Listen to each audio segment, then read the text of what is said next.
High, আমি সুস্মিতা। কেমন আছো সবাই? আশা করছি সবাই ভালো আছো, আর আমিও ভালো আছি। আর আমার চ্যানেলের নতুন আরও একটি ব্লগে সবাইকে স্বাগত। তো 12ই আগস্ট ছিল শ্রাবণ মাসের চতুর্থ সোমবার, অর্থাৎ শেষ সোমবার। আর এই শেষ সোমবারে আমি কিভাবে পূজা করেছি চলো তোমাদের সাথে শেয়ার করি।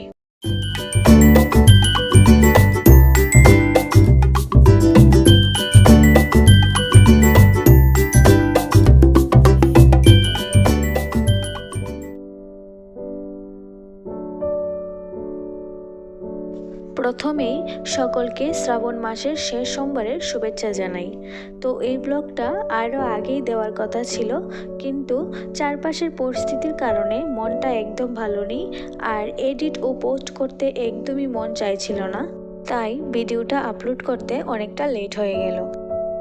আর হ্যাঁ, আমি কিন্তু প্রথম সোমবারের পূজার ব্লগ শেয়ার করিনি, তবে দ্বিতীয় এবং তৃতীয় সোমবারের পূজার ব্লগ শেয়ার করেছি। তোমরা চাইলে দেখে নিতে পারো। আর কথা বাড়াবো না, চলো ব্লগটা স্টার্ট করি। তো আমি এখানে পূজার সমস্ত আয়োজন করে নিয়েছি, আর আজ আমি বাবা ভোলানাথকে পঞ্চামৃত তৈরি করে অভিষেক করাবো না, তবে পঞ্চামৃতের প্রত্যেকটা উপকরণ দিয়ে আলাদা আলাদা করে অভিষেক করাবো। তাই প্রথমেই চন্দন সহযোগে বেলপাতার উপর বাবাকে বসিয়েছি, সাথে নন্দী, কলকে, নাগরাজ ও ত্রিশূলকেও বসিয়েছি।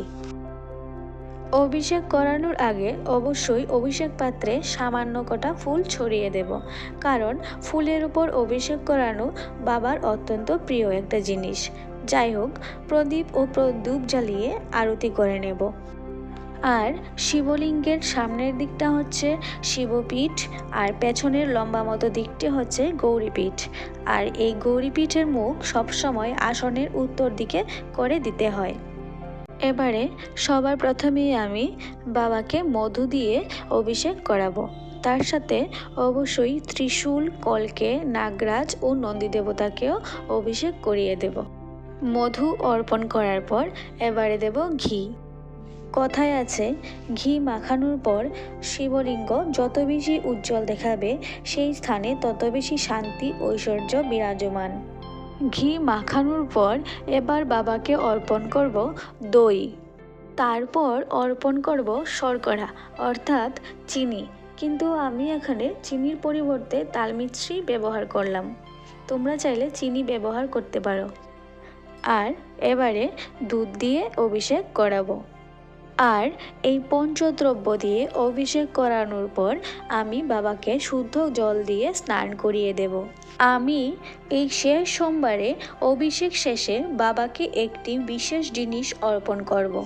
আমরা সকলেই জানি, বিশেষ কিছু ফলের রস বাবাকে অর্পণ করলে বাবা ভোলানাথ অত্যন্ত সন্তুষ্ট হন, আর তাই আমি বেদানার রস অর্পণ করব। বেদানার রস অর্পণ করলে অর্থনৈতিক সংকট, রোগ ব্যাধি দূর হয়। এই বেদানার রসের পরিবর্তে তোমরা আখের রসও দিতে পারো। তারপর শুদ্ধ জল দ্বারা স্নান করানোর পর শুদ্ধ কাপড় দিয়ে সকলকে মুছে দেব। আর ওই স্নান অভিষেকের পাত্র থেকে একটু চরণামৃত রাখবো, আর বাকিটা পুকুর কিংবা গাছের নিচে ফেলে দেব, যেন কারুর পায়ে না পড়ে। আর এই সব কিছু শেষে ভোলানাথকে সাজানোর পালা, আর সাজিয়ে গুছিয়ে বাবাকে আসনে নিয়ে যাব। আজ অন্য কোনো ফুল পাইনি, তার সাথে আকন্দ ও নীলকণ্ঠ ফুলের মালাও আয়োজন করতে পারিনি, তাই যা পেয়েছি তা দিয়ে ভোলানাথকে শেষ সোমবারের পূজাটা দিলাম। তো যাই হোক, দেখো আমি এবার 7টি বেলপাতা বাবাকে অর্পণ করেছি, তারপর অখণ্ড আতপ চাল ও তিল অর্পণ করেছি, সঙ্গে করেছি হরিতকি। তারপর ওং নমঃ শিবায় 3বার বলে বাবার মাথায় জল ঢালবো। এবারে যৎ সামান্য প্রণামী দিয়ে বাবাকে ভোগ নিবেদন করে প্রদীপ ও ধূপ জ্বালিয়ে আরতি করে নেব। আর আরতি শেষে আমি বাবা ভোলানাথের পূজা সম্পন্ন করে নিলাম। আর সাথে আমার এই ব্লগ আজকের মতো এখানেই শেষ করব। আমার এই ছোট্ট ব্লগ তোমাদের কেমন লাগলো কমেন্টে জানিও, কারণ তোমাদের কমেন্ট আমায় অনেকটা উৎসাহ দেয়। আর যদি ভালো লাগে তাহলে অবশ্যই লাইক, শেয়ার এবং সাবস্ক্রাইব করে নিতে পারো। আজ তাহলে আসি, দেখা হচ্ছে পরের ভিডিওতে। বাই।